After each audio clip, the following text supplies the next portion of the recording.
अस्सलाम वालेकुम, आप देख रहे हैं के न्यूज HD में हूँ हारिस अली शाह गिलानी। चलते हैं आज की अहम खबरों की तरफ। Quality product by Khadim's Milk Foods, Sahiwal। रुक करेंगे कराची का, जहां से रिपोर्ट कर रही हैं हमारी लेडी रिपोर्टर अरूज खान। पाकिस्तान में खिदमत खल्क के नाम पर जराइम की रिपोर्ट सामने आ रही हैं। पहले सिर्फ इल्जामात सुनते थे, मगर अब सूरत-ए-हाल संगीन हो गई है।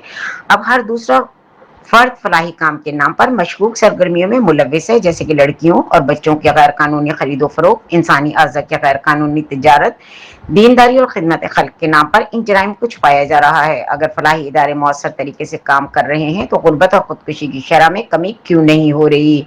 ईदी फाउंडेशन की 2009 में भी एक बात उठी थी, वो लड़कियों की स्मगलिंग करते हैं। अब ये दूसरी वीडियो सामने आई है। फील्ड मार्शल आसिम मुनीर साहब से गुजारिश है कि इन बच्चों और मुल्क की बेटियों के दुश्मनों की तरफ सख्ती से एक्शन लें। झूठ की जमीन पर फरेब के ये सारे घर। इस टाइम मैं मौजूद हूँ एदी चाइल्ड होम में। यहाँ आके जो मैंने देखा वो आंखों से नहीं दिल से महसूस किया। मैं इन बच्चों से मिला, इनके साथ वक्त गुजारा, इनसे बातचीत करी।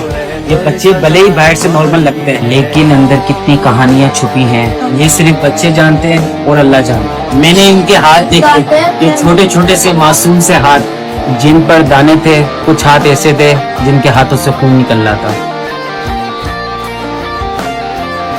ये देखकर दिल ही हिल गया। कुछ बच्चों के चेहरे पर डर था, कुछ ने धीरे से बताया कि उन्हें मारा गया। ये सुनकर और देखकर इंसान अंदर से टूट जाता है। हम समझते हैं कि बच्चे अगर इस सेंटर में होंगे तो वो सेफ होंगे, ये जरूरी तो नहीं। मैं आप सबसे गुजारिश करता हूँ, खुदा के लिए इन बच्चों के लिए आवाज उठाएं। इन्हें सिर्फ रोटी या कपड़े नहीं चाहिए, इन्हें प्यार, एहसास और अपनी प्रोटेक्शन चाहिए। अगर आप यहाँ नहीं आ सकते तो इस वीडियो को शेयर करें। ये बच्चे भी हम जैसे, इनका भी हक है कि ये डर के बगैर जिए और इज्जत के साथ जिए। Thank you.